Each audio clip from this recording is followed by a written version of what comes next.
And here we are, Emily Miller. Hi, Kate. There we are. That music just cracks me up every time. I know. I have you've seen the demotivator posters? You know what I'm talking about? Uh-uh. Oh, God.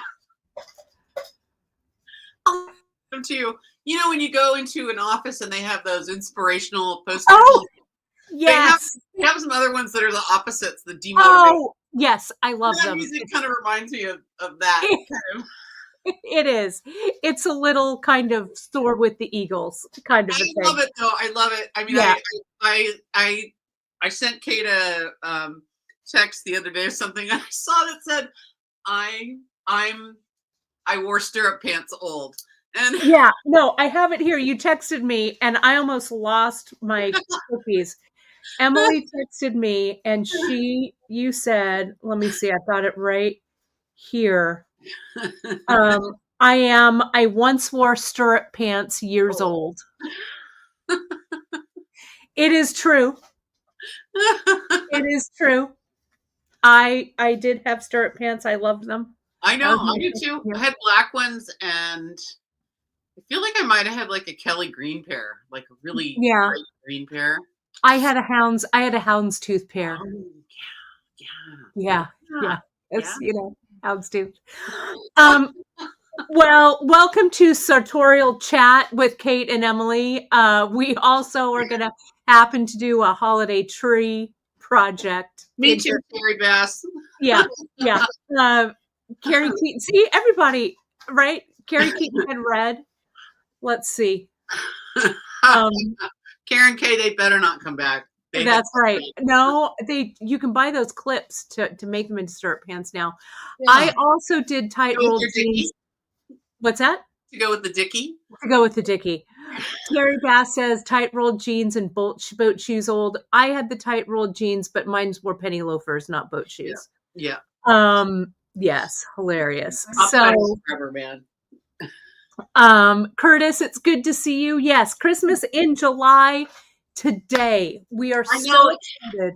It's such a silly thing to do Christmas in July, but this is a project you could probably do. I could probably do it over a couple of days. I would probably choose to do it over a couple of days. It's not going to take until December, but if you wanted to make these as gifts, and I do think they are, I've given away a number of them. I think they are a stunning gift to give at Christmas time to someone who loves Christmas and loves to decorate. Yes. Or to someone who isn't like a major decorator and who wants to have a little something that just has some lovely Christmas spirit to it and is not a big commitment. No needles on the ground at this point. No vacuuming after this one. Yeah.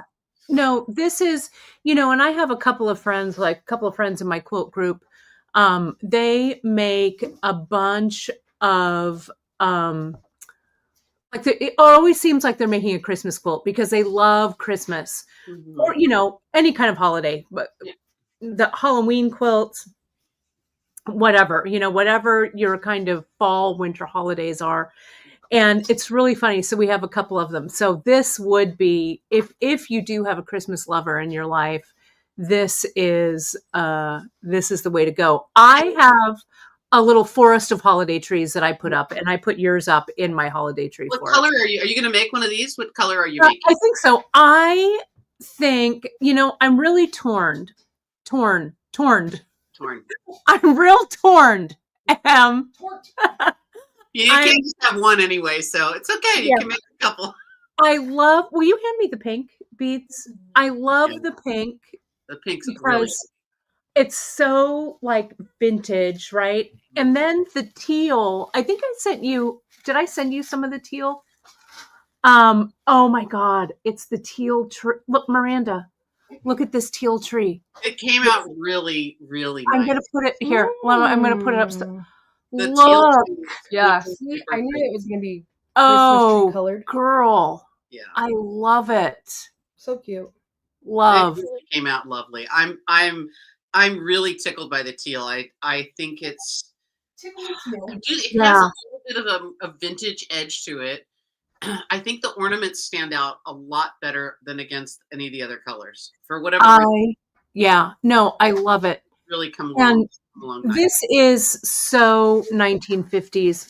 I don't know if anyone remembers, like in the 70s, do you remember you would get those styrofoam balls that were covered with that really thin, right, like satin thread? And then you'd get the pins and you'd pin like the sequins and everything. Well, my mom and I would do those. We loved them. And my crazy Aunt Dolly, who had like this very formal Italian lady living room that was all covered like with plastic, right? She had a tree that only had those. They were so, but you could never really go in the room. You could just kind of look at it from like afar because she was super mean. But she was mean. But this has that I just love it so much. It's really sweet. It is really very sweet. I love how Nancy is saying she's going crystal. Linda's answer, I love it. I'm going black, the Christmas curmudgeon. That would be an amazing Halloween tree. It would. I mean, the black is going to be super elegant. And you may have to find a new pot. Now, I kind of have a thing for little galvanized. I have a thing for galvanized buckets. You love a galvanized bucket. I do. You should see my backyard. It's full of galvanized buckety things. And I do like the look of this. Let me show you what I found. And I think I found this at, gosh, I think I might have found this at Joann's. R.I.P. Yeah, R.I.P. Or maybe it was Michael's. But bushel basket. Oh, that would be cute. You can spray paint this or even alcohol ink dye it any color, right? Yeah. So you could do something like this, and then this actually fits pretty much right over the other. Oh, get out of Dodge. Right? So really, you can choose whatever kind of container you might want to put this in. There are a myriad of containers for these. So don't settle. Yeah. Love the galvanized bucket. The bucket is nice as a kind of a permanent base, and then you can put it into other things. Into different things. You know, I bet Dollar Tree, Miranda was just saying, Dollar Tree probably has some pretty cool little containers that you could and find you just, too. you know, before you finish your tree, if you can, take your little galvanized, if you get a galvanized one, go around and, you know, try it out on a bunch. Right. I dare say going to Goodwill and looking in their collection of all kinds of oddball things you can find. You'll find something in there too, you know, that's thrifted and isn't precious and can be used here. So I want to tell you that I don't actually remember what spurred me on to this particular project, but I got very interested in what is called French beaded flowers. Yes. And beaded flowers are something that have been made for many, many, many years. I couldn't even give you a date for these, but it's probably early 19th century, you know, early 20th century, 19th, 20th, early 1900s. Beads were being made in Italy, France, Czech Republic, seed beads. And there were ladies who would take these home to string them. And there would be leftovers, there would be slightly irregulars, there would be all these kind of random bits and pieces that didn't fit into the measurements. And they would use them to make beaded flowers, and they would take them to the cemetery and they would make these wreaths, elaborate wreaths that sat on gravestones, and they're everlasting. They're the first fake flowers, you know, the first. And I, somewhere along the line, somebody showed me one, or I saw one, and I quick looked up a book in the old days of maybe Amazon, but I was working at a bead store, so I might have had access there too. And this was the first thing that kind of came up, was this book by Virginia Nathanson. And this is her design. And I want to make sure that credit goes where credit is due. This is absolutely 100% her design. What I have to share with you today is how to do it. And her book is very clear, but I will tell you that it's illustrations rather than photographs, right? Which show that up again, Emily, just real quick, if you don't mind. There we go. So illustrations, hand-drawn little illustrations. Right. So cool. So cool. But I don't I think actually learning something from someone else, kind of one-to-one or one to however many of you guys are out there today, is really the way to kind of fly with this. And I do think there were things on my first tree that I made that I would have done differently. And that first tree lives with my friend Lisa Kaufman, who owned Baubles and Beads. No. And so she has the very first one. But I was inspired from there, and I kind of went off on this tangent. I didn't really get around to making very many beaded flowers because I got stuck on beaded Christmas trees. Have you made any of the beaded flowers, Em? I have. I've done a couple. Yeah. You know, it's a much slower process, and you have to make a variety of different petal shapes and different sizes and things. None of it's very difficult. There are a couple of real basic, and she actually calls them the basics, kind of learning how to make a leaf that is more pointed at one end or one that's more rounded. Right. And there are a few flowers like irises where they have really long elements and you lace them together. So after you build it, you actually have to go back and kind of reinforce it so it'll take the bending. But she's got some really great designs in here, and you can make kind of anything. You can buy vintage beaded flowers. If you look on the internet, like on eBay, you'll find them there as well. They do stand the test of time to a great extent, but you may find that they are a little showing their age a little bit.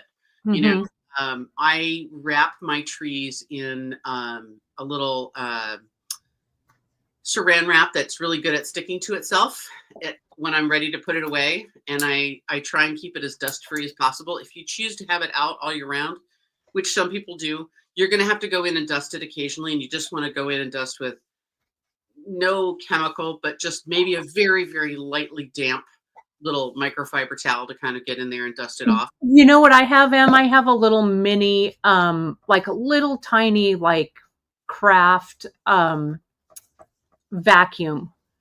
And that actually works. That was great. Yeah, it works perfectly. You could use a little, if you have compressed air, like you use to clean the keyboard of your computer, you can use that as well. And it would do a really, really great job. So here's the book title. Yep. This is in the Amazon storefront right now.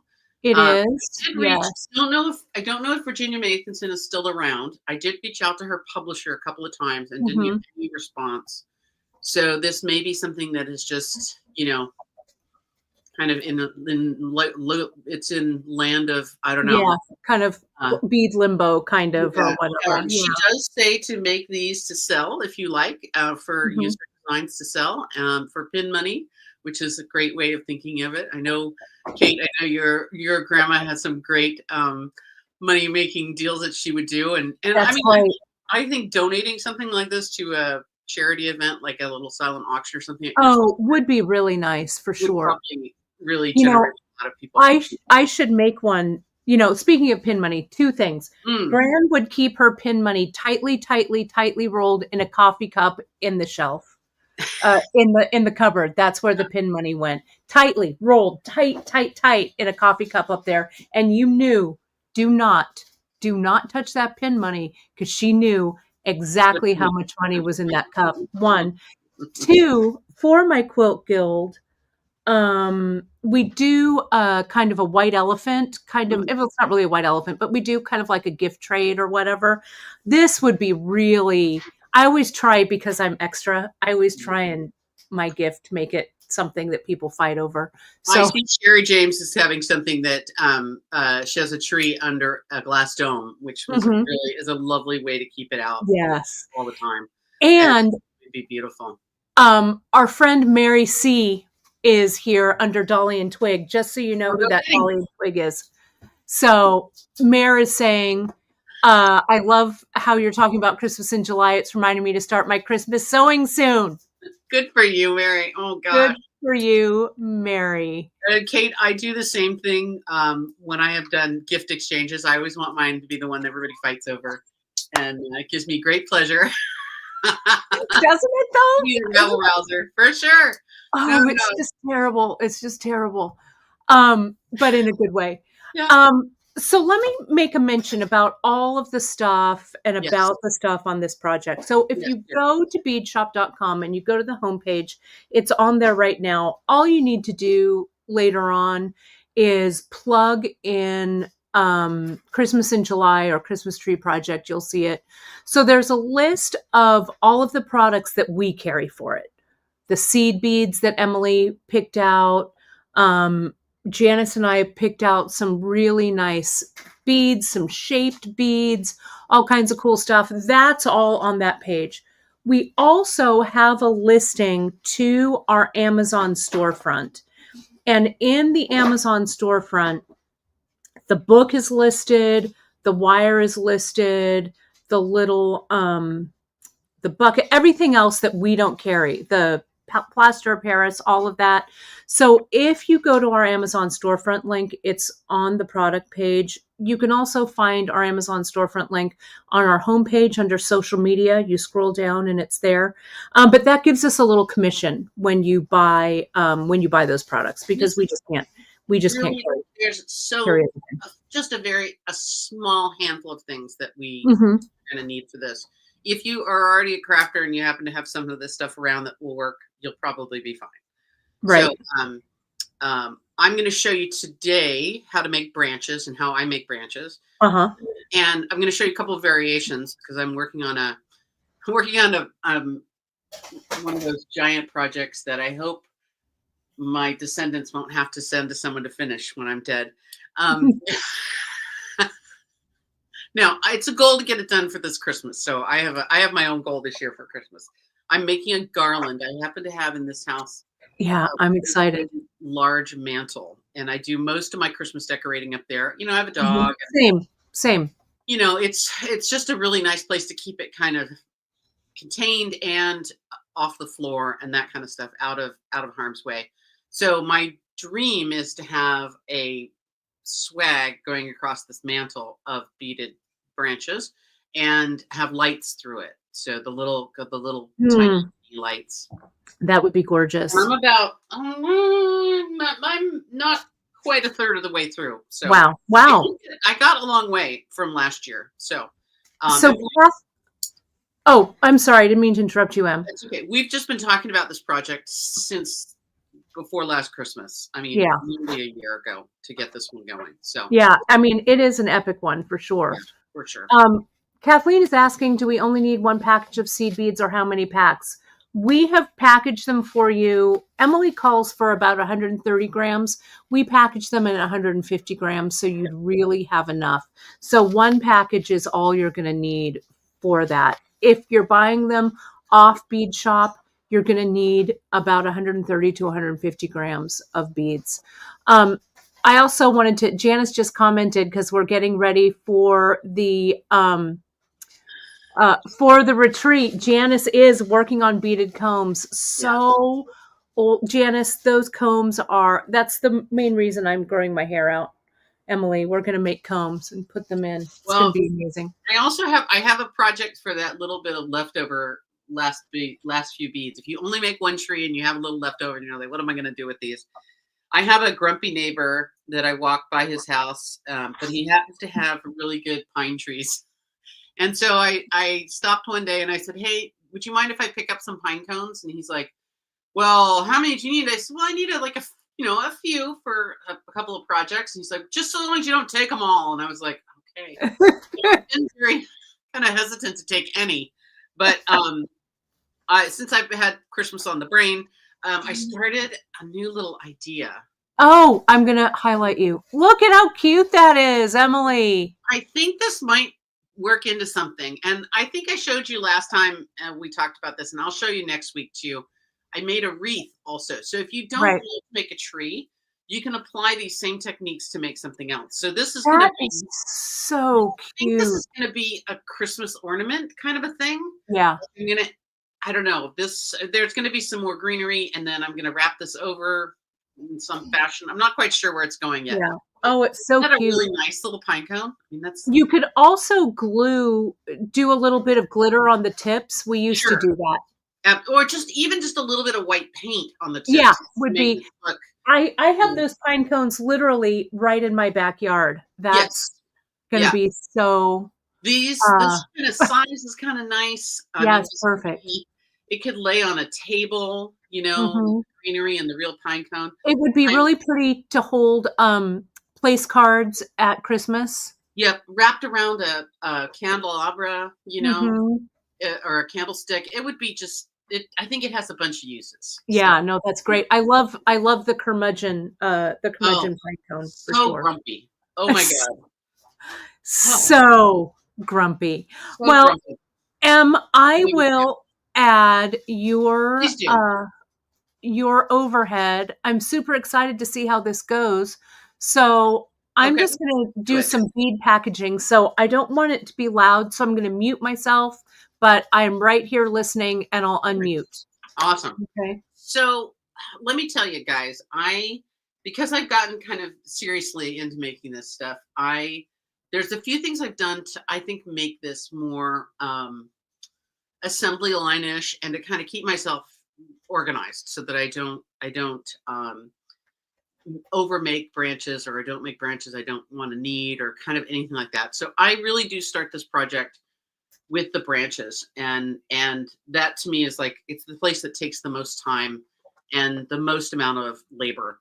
So I made myself out of a little paper, a little tray, a little divided setup here that allows me to know how many branches I need to make of each number of loops, and allows me to just kind of drop them in there so that I can count them really easily. I need 4 of this, 6, 6, 4, 4. Okay, so Emily, that is genius.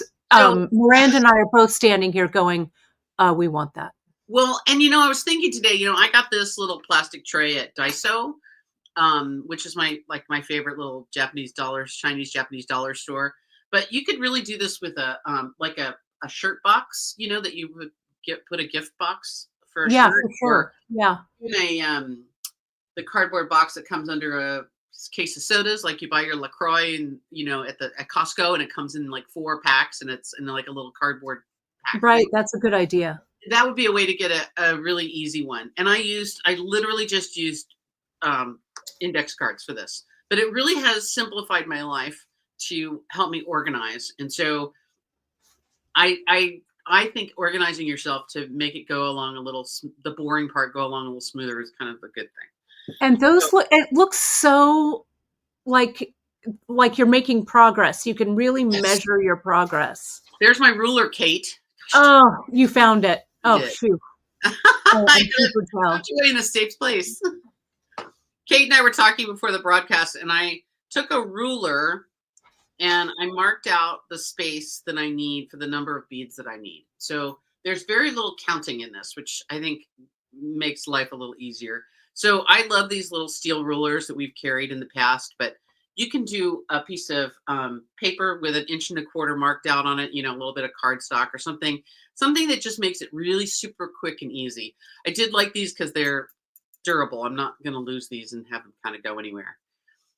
So I use these to measure with, and I use my bead spinner. Oh my gosh, the first tree I made, matter of fact, it might have been the first several trees I made, I did not have a bead spinner. Oh. And I don't know what I was thinking. I don't know how I would ever have gotten by without this. Is this the teal you've got in there? It is. Oh God, that color is just.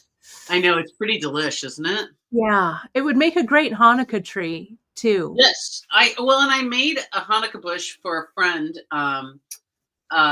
for a knot silvera that was blue. Oh, yeah. And I found bright blue. It was really a pretty, like an aquamarine bright blue. And I found a ceramic, what looked like a ceramic. When you used to get takeout food, you got styrofoam containers with the lid on top, the little kind of round ones. Right. A ceramic one that was identical to that with the little lip and everything. It was supposed to look like a styrofoam one. And so that's what her Hanukkah bush went in. Oh, how funny. I love it. I love it.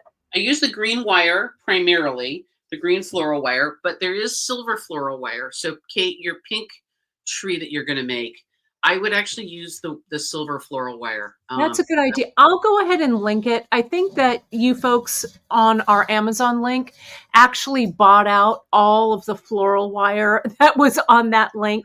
So I'll update the link and I'll add some silver as well. Yeah. I know. I mean, there might be gold out there. Yeah. I don't really. And there might be white. Yeah, I'll look. Yeah. So also with this this floral wire, it's pretty dirty. So expect your hands to get a little smudgy by the end of the day. And I would really give them a good scrub before you went on to like making food or prepping food or do anything. I just think it's, who knows where it's been. So I think that would be a good plan. So I put a bunch of beads in my bowl here. How much? I don't know, a bunch. It's maybe 1/4 of an inch deep, maybe a little bit more. Bead spinners work really the best, the most efficiently with a fair amount of beads inside. But even when you get down to not very many, it will actually work, which is lovely. The floral wire comes on a paddle. It comes on a spool, and you just leave it on that spool. You're not going to cut it off for now, okay? I load up about 4 feet or so of beads before I start making branches. And then I just keep making them until I've run out of beads. And then I load up some more. So you never really have loose beads. And you can actually, this is a pretty good take-along project if you were like going to go to the mountains for a weekend, or you were going to get a car and ride in the car for a long car ride and you had needed to have something to do with your hands. Making these branches you could take along with you pretty easily because you could just do, make branches and then you don't have to be bored. I would be knitting or bead crocheting or doing something in the car, but you could certainly do this.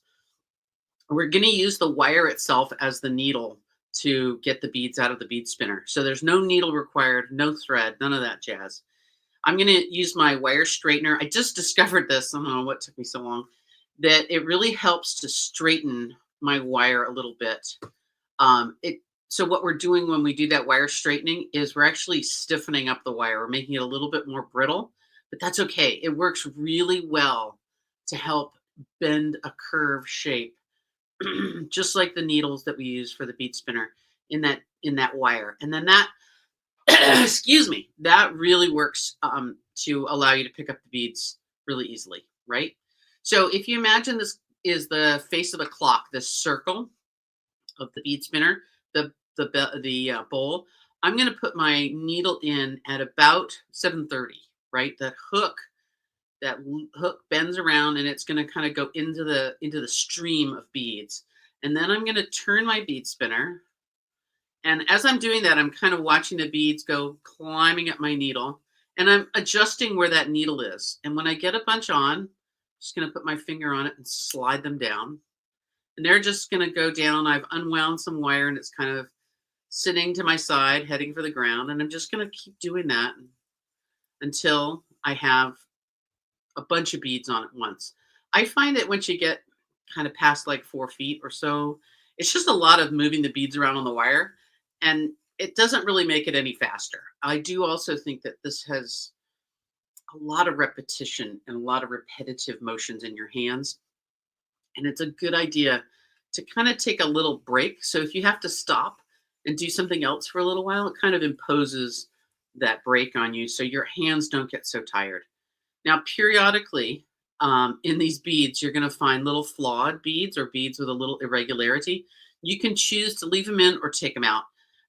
If it's a major color bead and it really disturbs your eye, like happens to be a white bead inside of all this teal, I might take it out. If it was just a silver bead, I probably wouldn't pay much attention to it. But it's your choice. You can do kind of whatever you like. So just spinning up some beads doesn't take very long at all. And honest to goodness, I just recently measured, and this is almost nothing. It's not really something that you can gauge as well, but 15 inches of beads on wire made about 9 loops that we're going to make for these branches. So if you wanted to measure or get real technical about it. I'm sure you can. I just have never. It's enough for me to just do this on its own and not, I just don't worry about, how many inches of beads I need. If I've spun up a few too many, I can leave them sit aside, or I can spill them back into the bowl and back into the package. Not a big deal. So, but bead spinning is very therapeutic, and it allows you to get some beads on the wire quickly. So that's kind of what we're after. So we're going to make branches, individual branches, and they're all going to be odd numbered ones. You're going to actually make 34 branches altogether. I think that's right. All right. 34 branches altogether, and they're going to range in size, starting with a 5 branch one, a 5 loop, and they're going to go up to 7, 9, 11, 13, 15, and 17. I think I got them all here. 2, 4, 6, 7. Yes. So here's another thought, and I have kind of done this both ways. You can choose to make all of one size, starting with the smallest, or you can choose to make all of one size, starting with the biggest. And I think mentally, I have found that starting with the larger branches and working my way down kind of makes me feel like I'm running downhill. I'm coasting downhill. I started with the hard part, and it's getting easier as I go, but it's really up to you. You can do whichever you want. If you were going to make 2 trees, it would actually be just about as efficient to make all the branches for 2 trees all at once, and then come back and do your assembly. So next Wednesday, we're going to come back and I will assemble a tree for you. And this is following the directions right out of Virginia's book, with a couple of small adaptations, but really the same directions. And I have kind of gotten a feel for how tight I want to close my loops. And that's a little bit of a personal thing. There's a couple of choices that you can make. Okay. So these are my branches: 5, 7, 9, 11, 13, 15, and 17. They have to be an odd number because you're going to have one at the end. And if you get to the point where you've about to close your branch, you're about to twist it closed, and you notice that there doesn't seem to be one at the end, double check your count. It happens to the best of us. We just sort of miscount, and it's easy to fix if you catch it before you complete it all the way, or get to the point where things are all starting to twist together, right? So again, here's our measurement. So we've made a long piece of wire with some beads hang on it, and we're going to make these little loops. Each one of these loops is going to be 1.25 inches of beads. So this is a place where I love that I don't really have to count. I only have to do this just by measurement. And if you measure slightly less than 1.25 inches or slightly more, like a bead or two, it's really not going to make any difference. The place where you want to be a little more precise is in between the loops, and I'll show you how to do that. And that's a little tiny bit of counting, but it's only a very small amount. So I put a little piece of tape on my metal ruler for 1.25 inches. It doesn't really matter where on the inch scale you are. I just find it's easy to kind of do it in the middle. So what I do is I lay down my beads right up against that inch marker, that 1.25 inch marker, and I just pull away the ones I don't need, right? So there's my, how many beads is that? I have no idea. I'm not going to count. Don't make me. I refuse to count, right? I'm going to take this, and I've got about 4 inches here. We need to leave about 3 at a minimum to manage this later. So anywhere between that 3 and 4 inches number is fine. Okay. So here's what I like to do, and this is what took me a little while to get. I don't want to say good at, but I want to say consistent with. Right. I'm going to wind this just slightly over my finger, and I'm winding kind of away from myself so that the wires crisscross. And I'm going to pull on this long wire. This is a wire that's feeding down to my spool. I'm going to pull, and I'm going to kind of pinch it tightly here where those 2 wires cross. and I'm going to twist the loop 2 times. So it's nice to have that connection there, that twisted bit, to be pretty tight and small. That way it doesn't really affect the look of the rest of it. All of these loops have those same twists, and it kind of disappears in there. You don't see it. But if a lot of twisting, you will see it. And some patterns for some flowers have twisting that are meant to be visible. Okay. So I like to just slightly pinch my loop in. Now, if you are unhappy with how that looks for some reason, or you've pinched it too much, you know, taking something like your awl and opening it up again, you can even go down onto the handle of your awl to get it to really open up. I just like the look of something just slightly more pinched shut for this part of these branches. So I'm going to just reach my hand down here and get some more beads to come towards my working area. And this is the place we are going to count. There's going to be 7 beads in between loops on each branch, right? So 7 seed beads. So there's 4 and there's 3. I'm going to push those over, and I'm going to measure again for 1 1/4 inches of beads. And I'm going to wind it over. So I wrapped it kind of over my finger, and now those 2 wires are crossed, right? So the long wire is behind, it's in the back. And I'm going to pull on that long wire. See how that tightens up that little space there? And I'm going to twist twice. And then I'm going to bend the loop. Now, you can shape that loop later if you want. See, my loops are not precisely the same shape. That's okay. Because once there are a bunch of these loops all together, you're not going to really see those differences. I need to get my spool of wire a little closer to me so that I can do much more. I like seeing the contrast of that teal color next to the green. I do too. I do too. It really shows that teal on its own looks fairly green, but when you put it next to that green sprig, you can really see the difference. And that would look great, I think, mixed in. You could make a 2-tone tree. Absolutely. Sure. You know, I think when I first started buying this green color ages ago, they called it Christmas tree green. Right. Right. And so, you know, we want a green, and I've ordered numbers of different greens. We just want a nice kind of a dark green, and I like a silver lined. I didn't actually talk about the bead holes on this one yet, but we did take a little extra time to find the beads that have a square hole. And I'll show you what that looks like in a minute. I'll grab out a couple and I'll see if I've got some round hole ones here to kind of compare it to.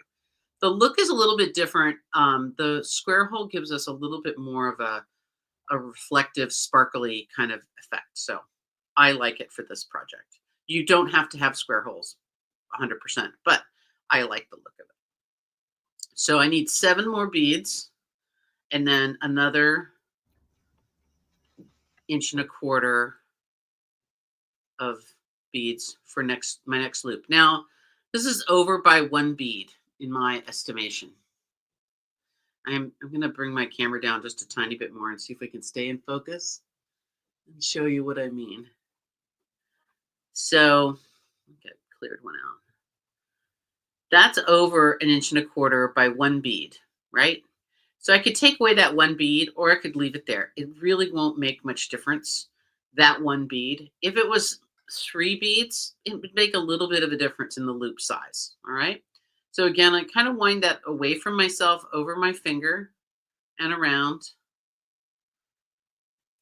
And I'm going to pull it by pulling the long wire, the wire that is attached to the spool, right? So that this area right here is pretty small.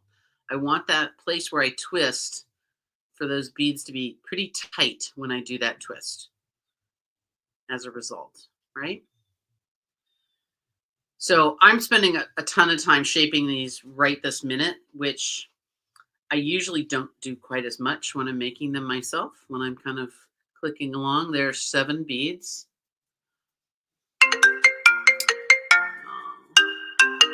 Sorry about that. Oh, That Emily, you need to I'm going to remove that camera. Okay. Since Do I have to go back out again? Yep. All right. Sorry, guys. That's okay. I will highlight me just for a second, and there's a couple of questions here that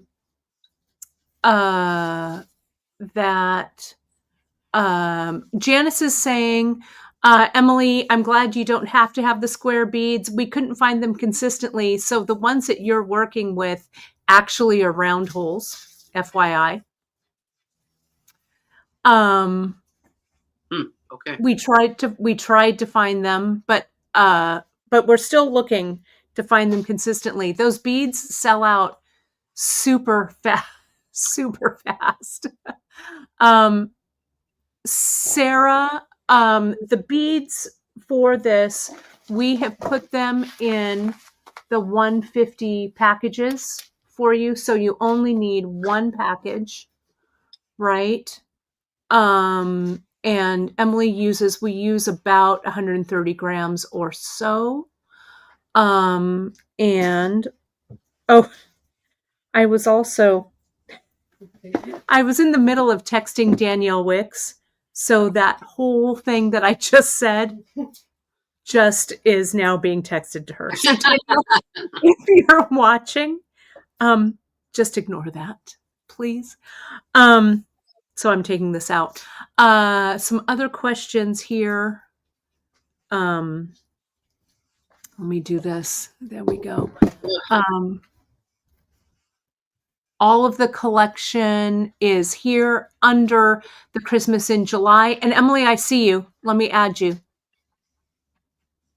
That's the beauty of going live. Hold, please. There you are. Look at that. Yeah. So sorry about that. I think that maybe we didn't, on the whole size, on Emily's sample, we looked for the square hold. We found some. There wasn't enough, but we did find their check and their silver line. So 2 out of 3, Em. 2 out of 3. I would have told you these were square holes. Oh, thank goodness. Let me, I'm going to highlight you again, okay? Yeah. Let me see. There it is. All right. We're back in biz. So there's my 1.25 inches again. And I'm going to wind that over. I'll do a 7 loop branch here.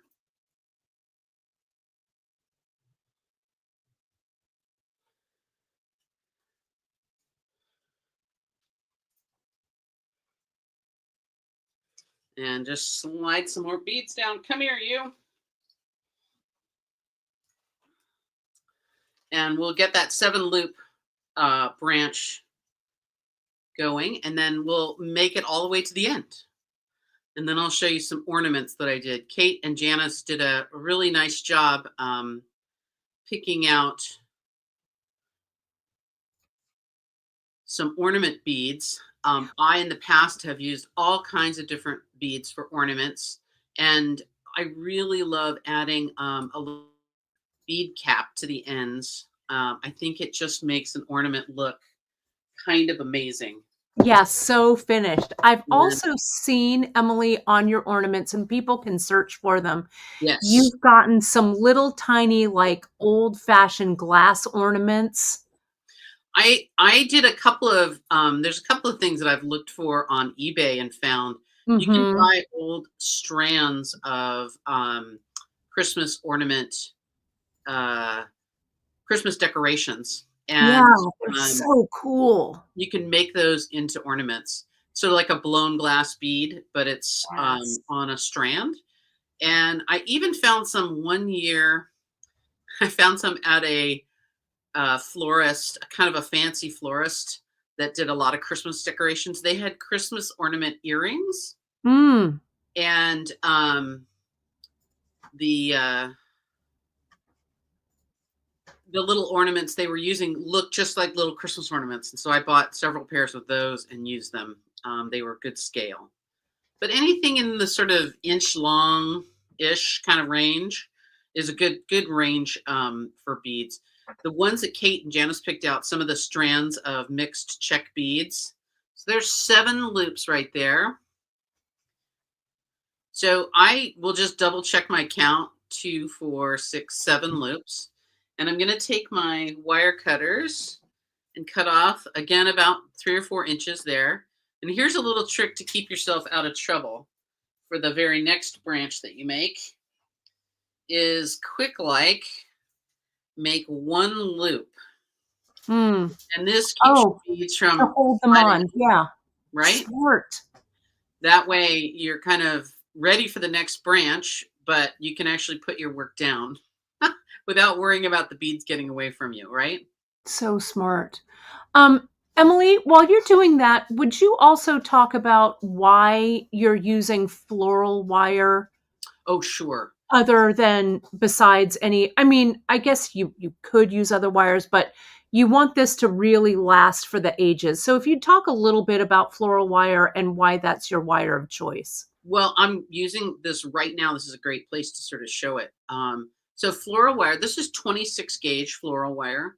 And, you know, we have 26 gauge wire in the bead world too. And this wire is steel. So it's quite a bit stiffer than our 26 gauge wire that we would use. So certainly stiffer than any sterling or gold filled. And even the para wire is much softer and much more floppy. So if you really want your branches to kind of have good shape and stand up, the steel wire is really the most appropriate. And actually, you know, I don't even know if there is a good green in a craft wire. There might be. So to finish off this branch, I'm just going to twist the wire together, right? A few good twists. And here's my odd number of loop branch. And to finish this branch, I'm going to give 1/2 twist between each one of the loops. Okay. And this makes everybody look together. Everything's kind of firm and tight. Right. And Like I like to actually get my branch all kind of finished off, right? Just like that. You know what, Emily? I'm also thinking it would make such, I don't know if you ever got, or if your mom maybe ever got like corsages for holidays. Oh, it would make a beautiful corsage for like sure. a Christmas corsage. Like Gran always had like a little Christmas corsage. You know, you could make this, you know, with the little pine cones and stuff. Wouldn't that be just a charming holiday corsage? So I'm going to also, while I'm here with this one branch, I'm going to go ahead and finish off with a little floral tape. So floral tape is this kind of papery tape that only sticks to itself. It comes in lots of colors, come to find out. I didn't realize it came in so many colors. You can actually make your tree with a brown trunk if you want. So it can look like a natural green tree with a brown trunk. And the way to work with it is you peel off a piece of tape, maybe about 18 inches long or so, and you stretch it, right? It's kind of stretchy. And I just take it and wind it right around the stem. And it winds on there pretty easily, right? And I just cover up the whole stem and you just pull it off like that. So what this is going to do is when we get to the point of putting these together as a tree, this is going to allow this tape, which is slightly tacky, to stick to the trunk wires. We're going to do the same process on the trunk wires. They're going to get covered with tape and then wound together. So when we put this all together, the trunk will, everything sort of stuck together and it holds its shape and it's a little bit more stable. One thing you want to watch out for when we talk about a tree and talk about straightening up the branches and kind of making it look nice every year when you unpack it is you don't want to pull on the branches because they're really only held in there with tape. There's not, not a ton of physical connection. You just want to not pull on them, but this helps a lot keep everything kind of tidy and together, right? So that's how you make a branch, right? So for the number 7, I'm going to need 4. I sent Kate a little brief handout and it's got a little graph on the front where it says how many branches with how many loops, and there's a little box next to it where you can check off, or you can put a little hatch, a little mark. Yeah, and it's on the project page, Oh, Emily. good, yeah. So this will help you keep track of this. So I just think this is it's the way to kind of go. But if you want a little, box to kind of keep your pieces in as you go along, that's fine too.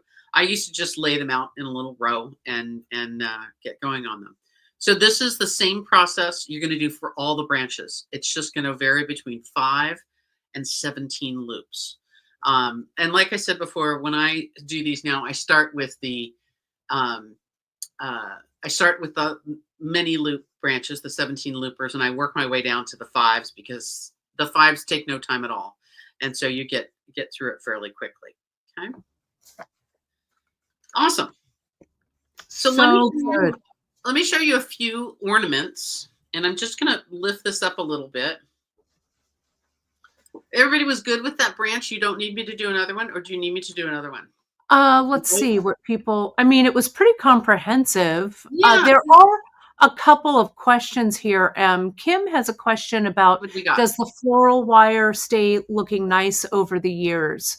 It does. Meaning maybe covered with the floral tape or whatever. Yeah, I'm quite happy with that. My silver tree has faded a little bit over the years, and that's the one you just want to make sure that you keep it as dry and as dust free as possible. It's the brightest. But my other trees look lovely. I'm very happy with how they've matured. Yeah, mine looks terrific. Yeah. So Kate and Janice were really smart to get us some mixed strands of beads, and to use these to make ornaments is just a piece of cake, I love those little angels and stuff. We just had to get them. The angels and come in a white or a gold, and it comes with a bunch of other mixed shapes. And I even loved all of these and they came with the little stars. Yeah. These little shapes too look really fun if we put them together and have a little mixed bag. I think any pressed glass bead that you come up with in pretty much any color will look really great. So I've made all kinds of ornaments. Look at how nice those look. Really nice one too. This really I like that something one. you see on your Christmas tree. Yeah. One, And you could really do, anything, especially if you're crafty. You could make some out of like polymer clay. That would be cool. Yeah. Yes. Yeah. I have a friend coming over tomorrow to do some crafting with me, to do some metal clay, and she's a polymer clay artist, and she does really nice stuff. Oh, nice. So there's a bunch of new bead caps, and we got some of the heavier wire head pins with the ball at the end, which I think look the prettiest, especially if you're just doing kind of a plain bead. But I think adding a bead cap on either side of a bead just makes it look so much nicer and so much more dressed up, right? You can push these down, or you can leave them sort of sitting up. It's your choice. And I just do this as a simple loop, just to bend the wire over like that. And I leave a fairly big loop. So I'm going to make a fairly large loop so that it'll fit over the branch, over the beadwork on the branch. And I will tell you, this just makes your life easier. And Emily, when you're saying push it down, you mean manipulate the bead cap to kind of shape the bead? Yeah, I do all kinds of manipulations with bead caps. Yeah, because they're kind of thin, so they'll fit. They're pretty easy to manipulate. They're very malleable. Yeah. Awesome. Look at that. So, let's do one on here. And I even mixed the metals on some of these. I do the decorating typically after I assemble the tree. There's just a lot of branches and things that get tangled up on themselves. I just think it's easier to put the decorations on after everything is in the pot and it's all secure. It's just kind of the way to go, I think. Emily, Mary's saying she needs to do a tree and ornaments for her dollhouse that she's refurbishing. Oh, you so do. Wouldn't that be darling? And And then these branches, you could scale them up, scale them down very easily. yeah. The other thing I think you could do is, Mary, is if you made nothing but loops for a long ways and then wound them around something, you would actually get the same effect, but even smaller.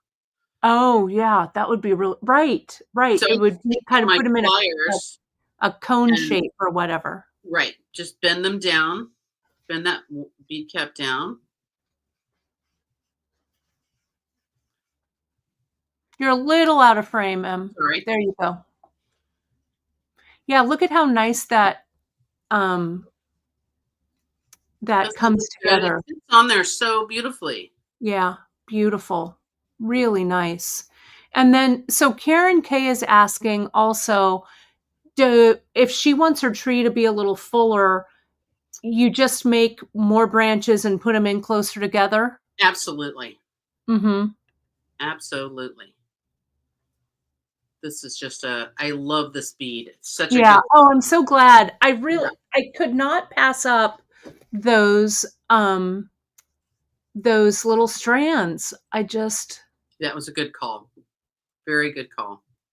These ones especially that are on those strands, those mixed strands. Look at those. They have such a vintage flair. Come on. Yeah. A big snowball. I usually do about 1 to 2 ornaments per branch. It's going to depend on how big your ornaments are, obviously, and how much you want to put on here. So if we have 34 branches, figure that you're going to want beads for about 34 branches. I did mix on all of my trees. I have mixed the silver and gold together because I like how it looks and I'm not so worried about it. But if that's your jam, then that's totally okay. I actually even like mixing the metals with the bead caps and the bead head pins. I think it looks sort of interesting, right? We can actually have all of the metals showing. And it's kind of fun to play around with. This is like the icing on the cake.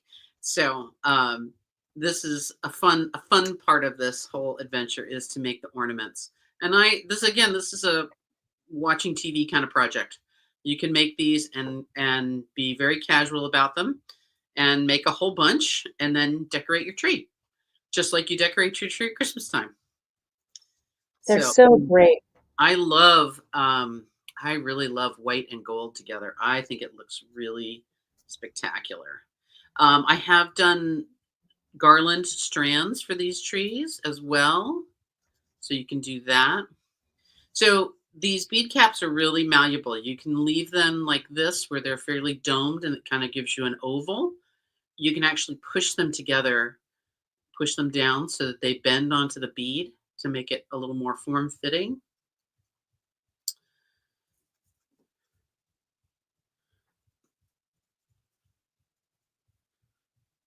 Yeah, that's a really great tip. I wouldn't have thought to manipulate them. Oh yeah, absolutely. I think this one looks really good with gold. I think I did a gold one with white ones already. Yeah.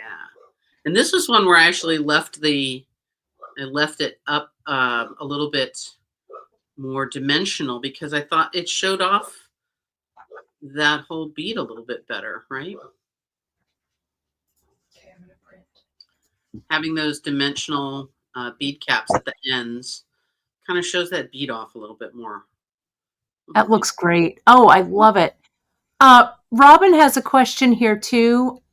Just real quick, after you're done doing ornaments, maybe you can address the loop twisting again. Oh, absolutely. She says, once you get more than one loop, I do the 2 twist, and then with the new beads coming down, the twist comes apart. Oh.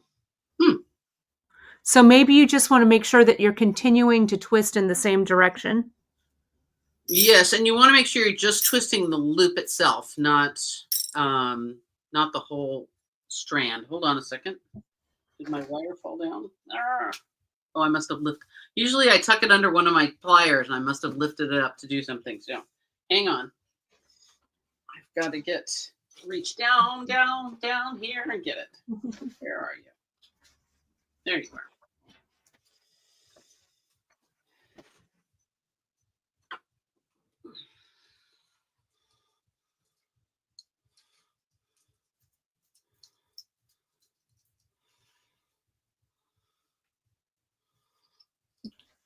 That pile of beads that are sitting Very sitting fun, there just isn't it?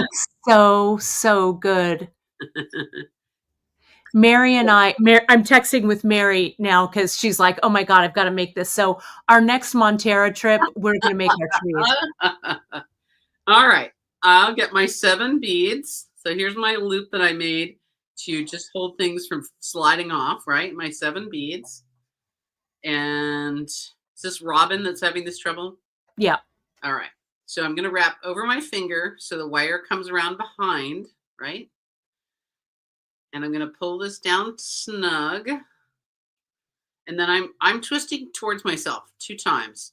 So is this coming untwisted while you're twisting this one, Robin?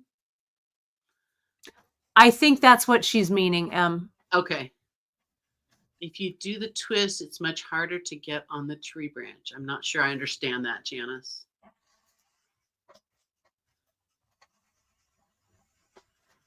Huh. Okay, well, I'll do another one here. So. And maybe, Emily, also when you put it together to... when you're making the branch, finishing the branch, it's untwisted? Maybe. Yeah, okay.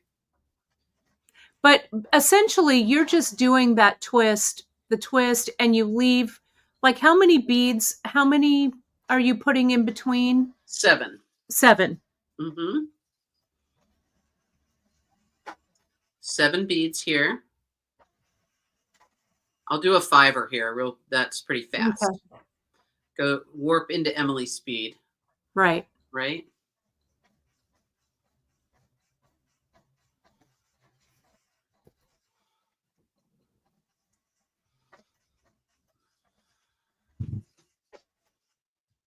This simple little branch, though, could really be the backdrop to so many absolutely cool things. Somebody mentioned, and I'm not sure who it was, but looking at some other beaded flower designs and maybe mixing it with like a poinsettia would be really pretty.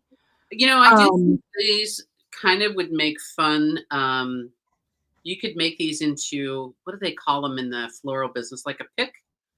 Right. Yes, a pick. Yes. That you add into another floral arrangement. Yeah. Just give it a little sparkle and a little zhuzh. You could absolutely do that. Mary saying 7 beads for 7 brothers. What's that from, Mary? Oh, Mary. We're all on the same wavelength. It's so true. Karen saying shiny small pipe cleaners would make great garland, as well as 2mm check beads. Yeah, the 2mm fire polish. Any of the fire polish, I think, would make great ornaments for sure. Agreed. All right. So look, so I see. Right. So Robin is saying here, Emily, I twisted it away from me and it said towards me, so I'm going to try that. So maybe she was twisting it back and forth. Right. I bet that was the issue. So here's the branch, and I'm going to the only part I'm twisting here is the middle of it's the 7 beads are getting twisted. Mm-hmm. The branches just go along for the ride, right? Gotcha. The go along with the ride. Oh. Right. So I started something new with my garland, and I made a little change. I just was literally just monkeying around with the branch, and pardon the dog hairs. I started collapsing the loops even further. Did you see what my mom just commented? No. Point the end so they look like palm fronds and add to the nativity scene. So she was reading your mind. There you go. Did I do the what's one session with the bead spinner? I'm JP. I'm not quite sure what you mean, but I haven't. I've been using the bead spinner now for a number of years. I want to say. I think maybe she meant to refill it. 10 years. Oh, Did I do all of the branches with one bowl full of beads? That's what I bet she's saying. You know, you sent me extra, so I didn't really count from what I had done. So, you know, you need to use almost all of the package that JP and Kate sent to you. I think that was 200. And I think I sent you a bag of 200. You sent me a quarter kilo. Yeah. Yeah. Yeah. So this is just another look. You could do your branches like this if you want, or you can do them like this. I've made all my trees up until this point of the garland with this style. And the garland, I'm just doing in a slightly different shape. It looks a little bit more pine branch. Yeah, pine needles. Yeah. But although for some reason this feels more branchy to me on the tree, I don't know. It's a personal choice. You can do whichever makes you happy, for sure. But these all make me happy. Sorry? These all make me happy. Oh, good. I'm glad. I'm glad. So very nicely done, right? So fun. So next time, next time we're going to assemble the tree. I have us all up. And I'm going to show you how to do my sneaky Pete trick for dealing with plaster of Paris. So plaster of Paris is really useful material. You may find some other uses for it around your house after I show you how easy it is to work with. Do not be afraid of it. It's a little dusty, and it's always going to be my choice to work in a kind of a what I call like a dirty atmosphere, like a outside patio table, whatever. But you can totally do it inside. It's totally safe. Don't worry about that or anything. It can be a tad bit messy, and you probably want to have some dedicated measuring tools for it. But we're going to do branch assembly onto we're going to do trunk assembly. We're going to use that heavy wire, that heavy 16 gauge wire as our trunk material. I use 3 strands of it. I cut them about 2 feet long. And that was the, do I have that wire? It's on our Amazon. It's on the Amazon storefront. Yeah. It's called rebar tie wire. I would have called this baling wire. Yeah. Baling wire. Gotcha. And, you know, it used to be, Kate will back me up in this, and Mary and Janice too. It used to be that you had coat hangers around at your house because you sent something to the dry cleaners, you know, and they came back on this little wire hanger, and you had that wire to use for stuff around. And they just doesn't, at least I don't go to the dry cleaners anymore, ever. So it just doesn't, it's not around. This material is not as easy to kind of household source as it used to be. Right. But this wire works really well. It lasts a long time. You'll use it for other things, I promise. And it makes a great stem if you're doing other beaded wire flowers. So yeah. And I know that someday my mom, one of our many shticks that we do is we do that scene from Mommy Dearest, the no wire hanger scene. It's a little less violent, but still pretty funny. Couple of things. Pretty raw. Yeah. At least we think we're hilarious. There's a couple of things. Someone, and it might have been Kathleen back, was saying that she was going to do her tree and put it in a vintage teacup or something. That would be really darling. I've got some, like you can scale it down. I have these too small. It's going to depend so much on the teacup. Right. You may have to wait for your tree to be done to make that evaluation. Yeah. You could do it smaller. You could do things like I have these that I keep my pens in, but this would be cute to put something like that in. I have some galvanized tin cans. So they look like a 6-in-1 can.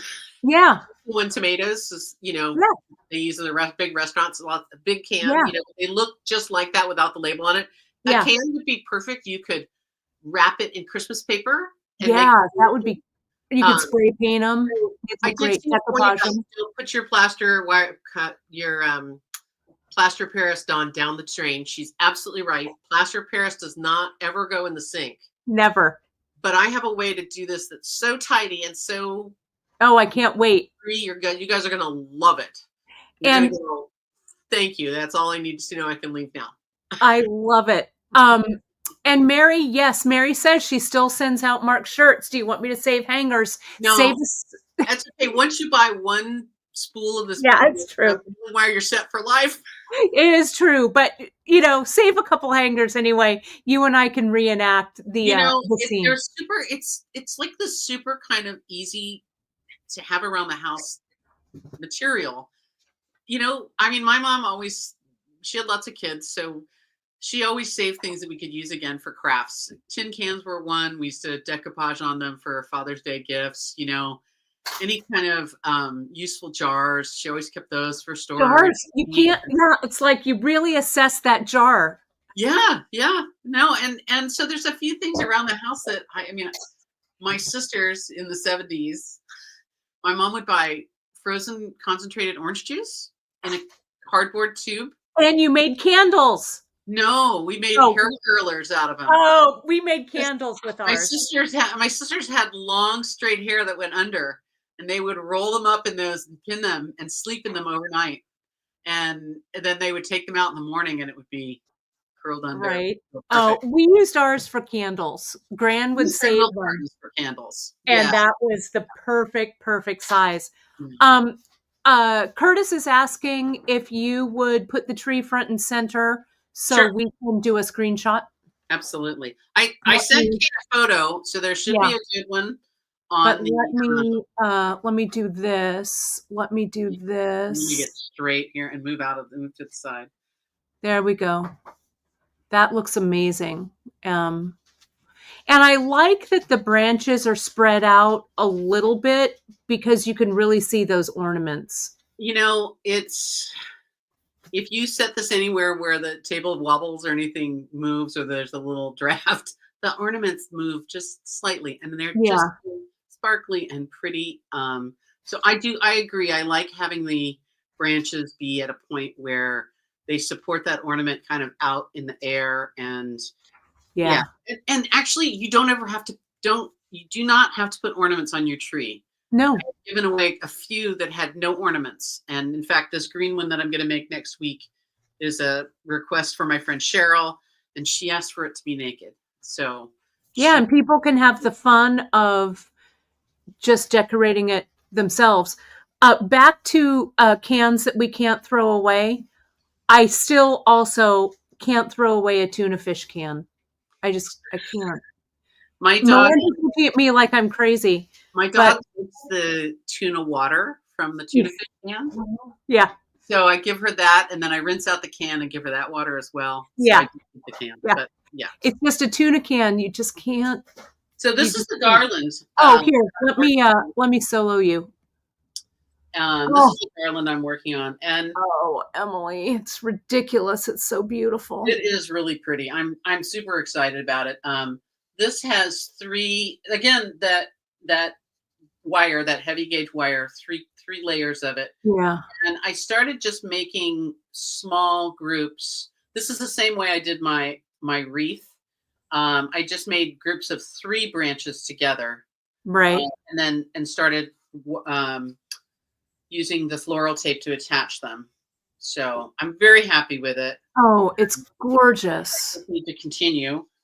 Because I'm about a third, I guess. Maybe I'm a little more than a third. It's really gorgeous. It reminds me, speaking of movies, one of my favorite movies of all time is Mame with Jane Russell. And not Jane Russell, Rosalind Russell. And that Christmas scene where she decorates her hat by pulling out that Christmas pick and putting it on her hat. I just want to wear that whole garland at Christmas. Right? Just put it on. I feel like White Christmas is one of my favorites. Yes. And, I love all the dancing and I love all the sisters. Yes. And the sisters' dresses. Yeah. Oh, so good. Face, they're this big, Yeah. Crazy. So good. Carrie Keaton saying maybe a little tutorial on the garland. Maybe you'll break it down for us a little bit later. Sure. And Myra, whoops, let me see. Myra's, you were talking a little bit about cleaning it a little bit earlier, but you were saying just a damp cloth, right? Because we don't want to hurt the silvered interior of those beads, right? Well, you will see some tarnishing of that silver foil eventually.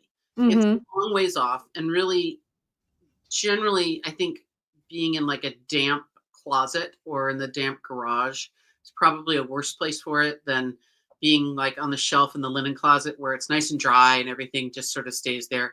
I would do a microfiber cloth that was ever so slightly damp. And the microfiber is nice because it's got a little bit of tooth to it, but it doesn't have loops that are going to get stuck in anything. Right. You're literally going to go in and clean each one. I've seen recommendations for cleaning beaded wire flowers to immerse them in soapy water with ammonia in it and swizzle them around. I'm like, oh gosh. No, I don't like swizzling. I don't like that idea. No, I don't like that either. If it's just dust, again, that compressed air in a can, that you use for cleaning your computers, that's super easy to come by anymore. And, you can blow off the whole tree and you're good to go. It's clean. For your garland, is that just one color of green? There is a little mix of a slightly yellowish green in there, but it's very, very few. And the garland would be that 1/4 kilo, 250 grams? No, the garland is going to be several kilos. Okay, several kilos. Okay. Yeah. I don't really have, I'm going to have to do some math. Okay. My plan was to finish this assembly before next week. And because I got on this idea with Grumpy Guy and his pine cones, and I am obsessing over it. So I'm going to try and finish this one, and I'm going to do do measurement by weight. I don't want to weigh these on the wire because there's a ton of wire in there, and the wire is actually going to weigh more than the beads. So I want to actually measure the bead weight, start with 100 grams, make a few, and then figure out what's left over. Right. Sort of see from there. But it's going to be a lot to do it as big a garland as I'm planning. It's going to be a lot. Because these bags come in 150 kilo bags. And if anyone is interested in getting a garland amount after we figure all of that out, we can let you know. If it wants to be a special order or whatever, we could probably make that happen. No promises, of course, because it's hard enough to keep these in stock. I'm telling you. Yeah. I'm so glad you guys are excited about this. It's been so fun. It has been really close to my heart, and I've enjoyed it so much. I'm so grateful to Virginia Nathanson for her amazing designs and her clear. She has very good, clear instructions. I wish it was a little updated, with like color photos, and I think it has a few color photos, but it has a homespun vintage feel, which is they're super yellow, right, gold, and there's just not a lot. It's just not as illustrative as it would be now. Right. Here's her illustrations of the Christmas trees, and here I'm gonna covered the glitter. Look at that. So there's definitely some things you can do, and I would totally go to Goodwill too and scope out all of their like pottery and any of the stuff in that houseware section. Yeah, you could find something really unique and interesting that you really love, or antique markets or the shows or wherever everybody has an antique fair in their neighborhood. Well, we are going to. My mom is saying again, thank you for the tree you gave me. I'm going to add more decorations. It's true. Good. I added a few to mine too. I should have brought mine, but I'll bring mine out. Yeah. Though mine might be packed away, but sometimes I keep it out, so I'll see. And I'll try to find my roll of that sticky plastic wrap. I can't remember what it's called. Yeah, it's just that moving wrap. I use it. No, it's that. The kitchen. Kitchen. It's the serene sticky one. Yeah, and it's nice because you can kind of make a bag the right size out of it. Right. And when I've shipped these, I've wrapped them in that with the branches all facing up. Press and seal. Press and seal. Press and seal. That's what it is. And thanks, Michelle. The UPS store actually has a box that's 6 inches square, Mm-hmm. but it's really long. And I cut it in half, and then the whole bottom, and I wrap it all up and I drop it into the box. And that's smart. At the bottom, and I send it off. So I've sent them to New York. I've sent them to Florida. They've been around there's been a few spots. So a few. That's awesome. Yeah. Well, next week, what's coming up is next week, as you said, Emily, we're doing part 2. We're doing we're going to take all these branches and make it into a tree. Mm-hmm. Yep. I'm And then super I'm excited. show you how to do the plaster, because you're gonna love it. Mm-hmm. You're gonna go. It's all I needed to know. I can leave now. Yes, it's going to be great. It is. It's going to be great. We also have some other stuff coming up this week before I let all of you go. This afternoon, as you know, it's the Great Bead Extravaganza on Saturday and Sunday. We're gearing up for it. So Friday is going to be the preview. I'll be on Friday doing a preview. All of our stuff is going to launch on Friday for the project. So join me. It's going to be a lot of fun. So we'll be doing that. So check your newsletters there.